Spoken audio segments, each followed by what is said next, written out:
Welcome back, horror fans, cinephiles, and Giallo enthusiasts. It is I, Tanner Leeser, your host for TheKingInGiallo, and let's do another unscripted movie review. Today I was fortunate enough to watch Elio Petri's Investigation of a Citizen Above Suspicion. Stay tuned because there will also be a Giallo adjacent podcast episode on the Patreon with myself and my friend Parknarks. So I guess I'm just going to jump into it. This is my review where I will give you my thoughts on the movie.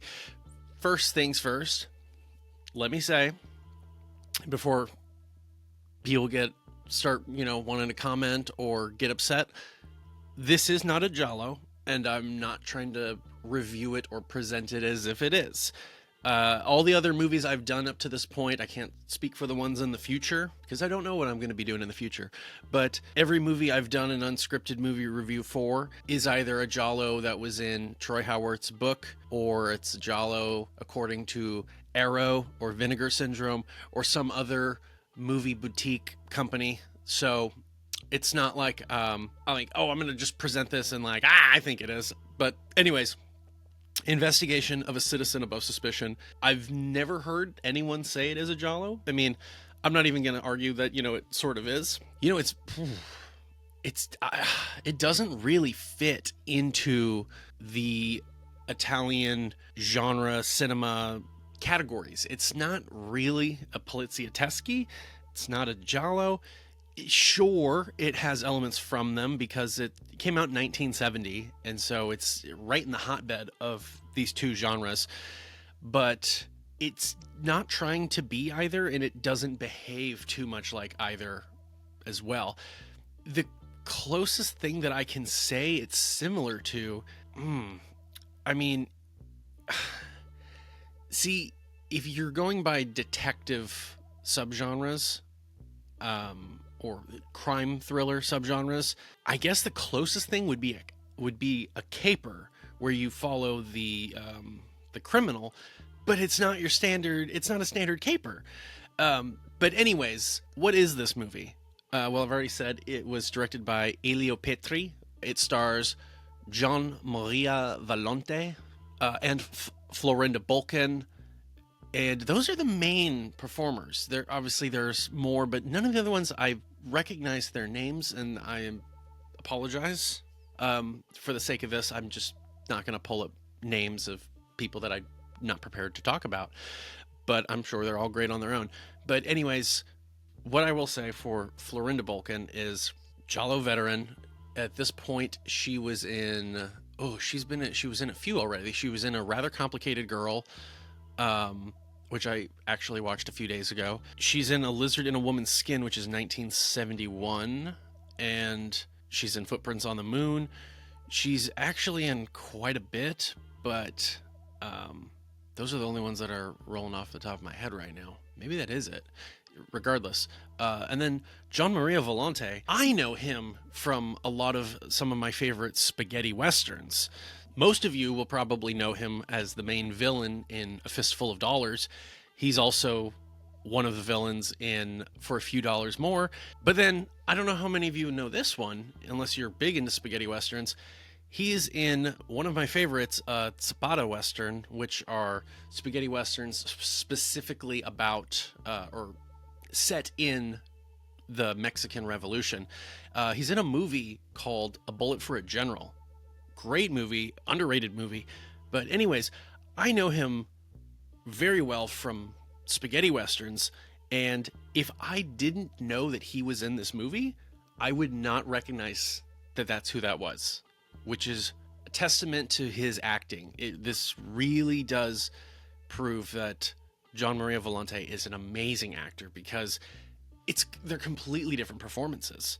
It's a lot of times you can see some, like Florinda Bolkan, I can see her in different movies, and this isn't to say that, it's not good enough job on her for having a wider range in acting or whatever, but I see Florinda Bolkan, I know it's her.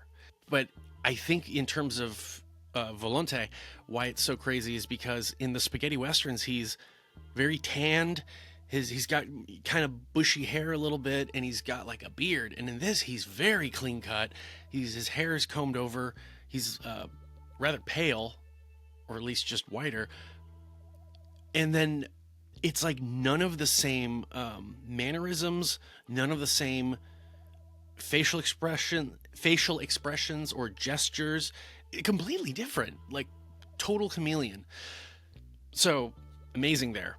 And then Ennio Morricone did the soundtrack. So in terms of ties to Giallo, there's a few there if we're talking about some of the cast and crew members. But and then Elio Petri made Quiet Place in the Country, which I talked about earlier and in an earlier review. And I mentioned how I've seen it labeled as a Giallo. I've also seen it completely omitted from being considered a Giallo. What were my thoughts on it? Well, it's a 60s Giallo. Here, I'm going to say this again. The 60s Giallo films are very, very loose with that definition, because Giallo was several different things. There was, elites behaving badly. There was someone going crazy over guilt or over the possibility that someone might not actually be dead. Mystery, whodunit slashers, which most of them at this time honestly weren't even that. But the definition was very open because it wasn't really a thing yet. This is why there are proto-Giallo films. And then Bird of the Crystal Plumage is where all of a sudden it became this like, oh, this is a thing. We can do this. Studios are like, we can do this. We can just like pay someone to go make this and we'll just rake in the cash. But do I think Investigation of Citizen Above Suspicion kind of falls into that? No, not even close, really. What is it about? If you are unfamiliar, it is following Gian Maria Volonté. He is a police inspector. He's a homicide detective, and he is very good at what he does. He has a success rate of over 90%, which they mentioned that he had so many cases, and there was only so many that actually never went unsolved. But the movie follows him, and he has a mistress played by Florinda Bolkan, and early in the movie, like 8 minutes in or so, he kills her. And he starts, instead of cleaning up the crime scene, he's staging the crime scene. So he's tweaking things, he's setting things upon the body, moving things, and then he does things that immediately are going to throw you, because you're thinking, okay, he's either trying to set someone else up to be the killer, or he's trying to stage it to look a certain way. He does a lot of things intentionally, potentially incriminate himself. And as the movie goes on, we're following him at work and what he does, and then throughout the movie, it'll be interspersed with flashbacks to his relationship with Florinda Bolkan leading up to this. He gets information about this murder, and he takes charge of the situation, of the case. He goes in there, and it's amazing how many things that he set that should be pointing to him that are being either overlooked, or they're not the correct assumptions are not being made about what these clues mean. And as the movie goes on, he keeps trying to nudge a little harder into for people to look closer. And eventually at one point, he is kind of under the spotlight, under the he's being looked at. But it's not so much that they actually assume it's him. It's kind of like you have a fingerprint at the crime scene. It's like, well, I mean, I worked at the crime scene, so of course. And he even admits to his captain that he had an affair with this woman. And this is funny because the movie is actually a dark comedy. And it's not so funny in terms of the lines. It's mostly how those lines or how these moments are handled by the actors is really where a lot of the comedy comes in. But the captain's just kind of like,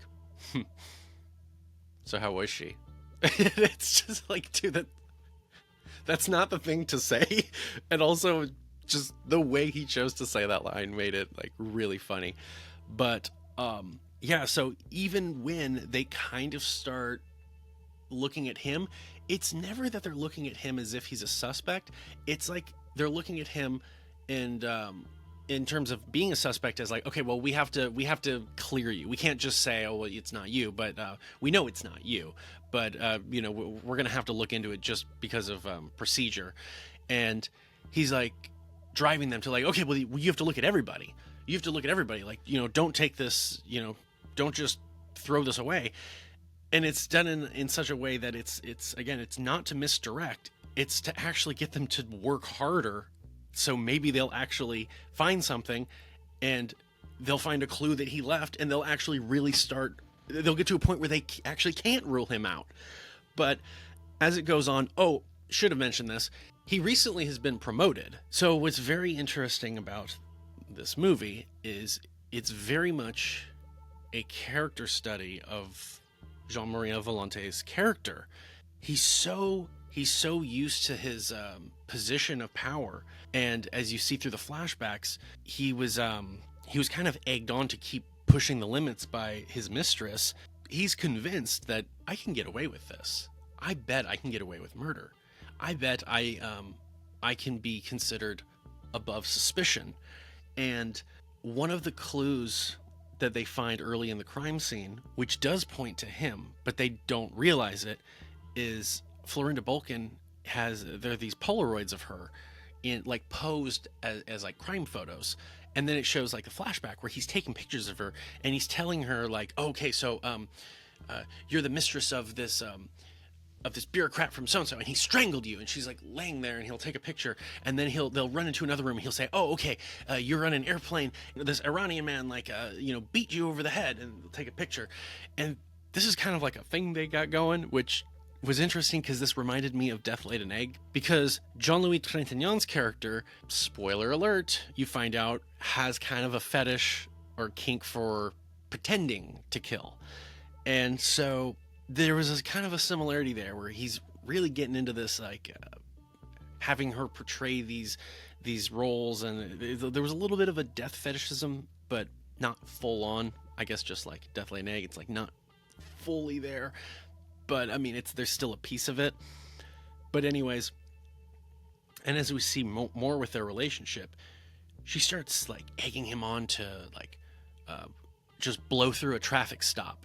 And she's telling him like, yeah, and then get pulled over. And then when you give him your license, tell him you're a cop, and tell him to like buzz off because you're technically his superior. And he does it. And he's really kind of getting into this. He really enjoys it. And then as it goes on, through these flashbacks, she ends up convincing him, or she floats the idea that if you were to kill me here, they're at a beach, if you were to kill me, you think you could get away with it? And he's kind of going through it. He's like, well, there was the parking attendant who saw us. There was like that person who saw us. There's all these people bathing who see us. There's the people sitting next to us who would, see it. And he's like, really? I think it's only the parking attendant I'd have to worry about. And he then he kind of admits, like, I could get away with it. I really could. And I'm not sure if this totally flips her, like her opinion of him, or if she's just teasing him, but she rubs sand in his face, and he does not like that. But I think she kind of was getting a little worried, like, okay, man, I was kidding, like, don't really consider it. And as we see more and more, we get there's the understanding that she was a little abusive to him, not physically, a little emotionally abusive. She was calling him, I think, like a little boy or a crybaby or something, and she was kind of fucking with his head. But as the investigation goes on, they start looking at the woman's husband, who she's been cuckolding this whole time, but he's gay. So they start looking at him, and then they start looking at this student who's a leftist radical, and I think he's organizing rallies or whatever, or at least he's participating. But as it goes on, Jean-Marie Volonté's character starts like exonerating them. He's like personally is getting them cleared. So he's trying to eliminate all these suspects so they can look at him. And I don't want to spoil it for you, but that's basically kind of the whole setup of the movie. And how much more do I want to say? I will say that it does also, I mean, it reminds me of a lot of movies. A few that came before, a lot that came after. The other thing that it kind of reminds me of is American Psycho. American Psycho, it's less about I bet I can get away with it, but it's still, there's this power dynamic, or there's this perception, there's a self-perception of just like, I'm above this. And in Investigation of a Citizen Above Suspicion, it's very much like his power of authority, his neurosis, like it's all just playing into it, and he's really getting off on this, not, you know, sexually, but he's really just having a time with this. So I guess one thing that you could say it's a little similar to the 60s Giallo films is the elites behaving badly. You know, they get a little bored with their place in life and they need to do something to jazz it up.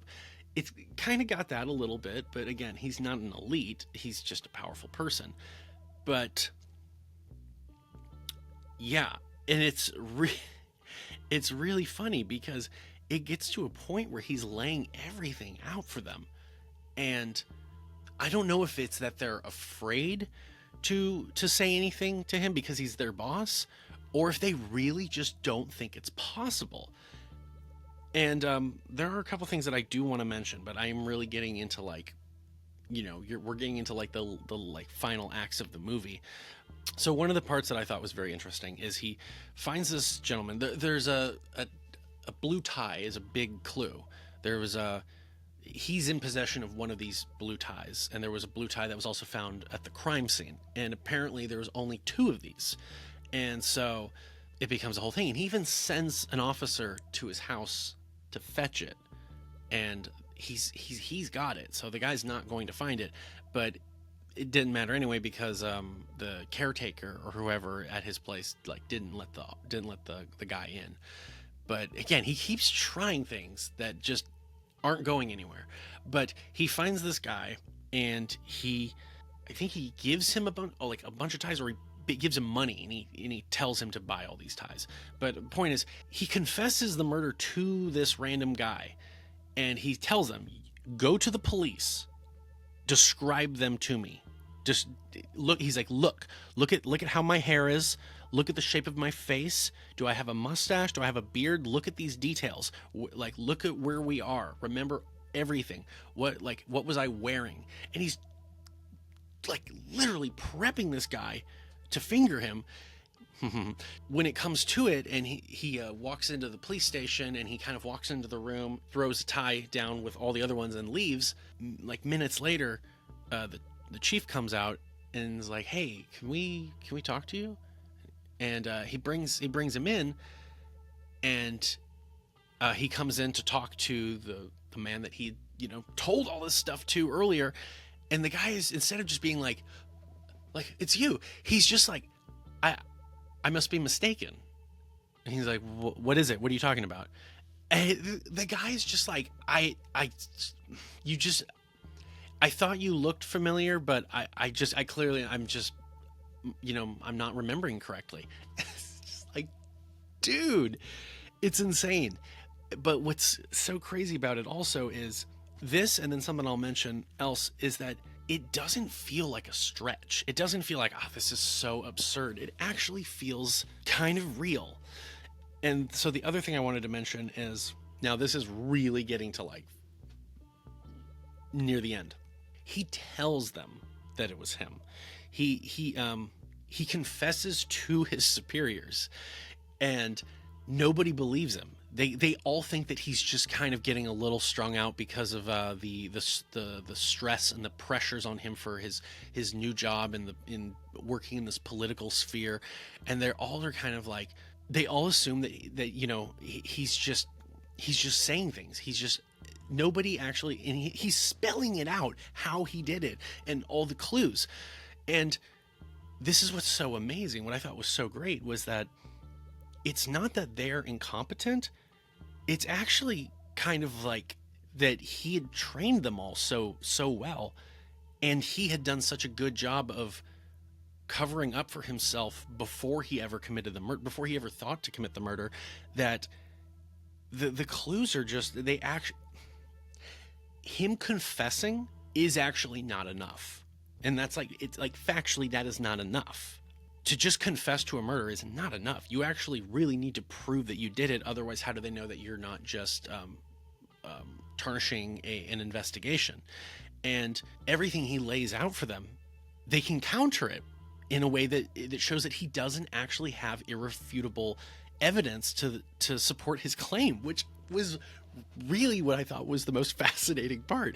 So he's like, she was my mistress, and they say, you actually have no proof of that, or not that he has no proof of that, but there's nobody who can back that claim up against his word.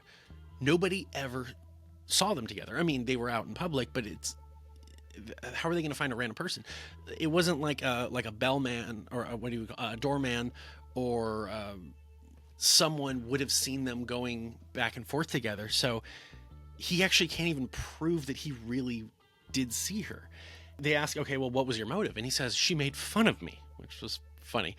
And they're like, that's not a motive.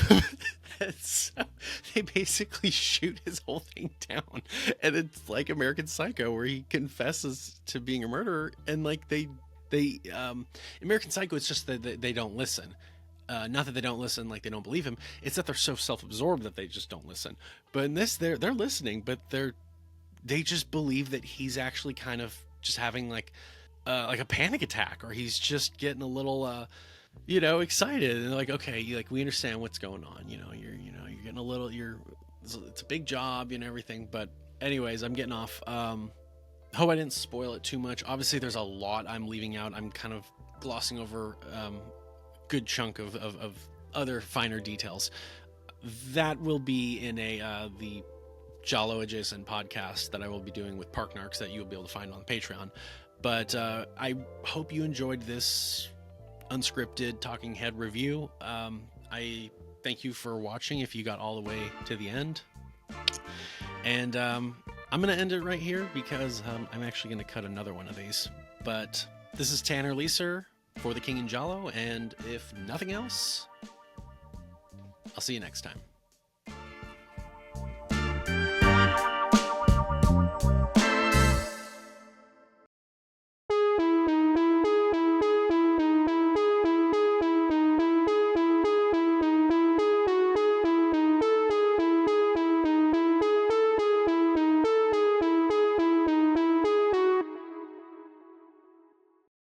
Che ti posso fare, eh? Che posso fare per favorirti, eh?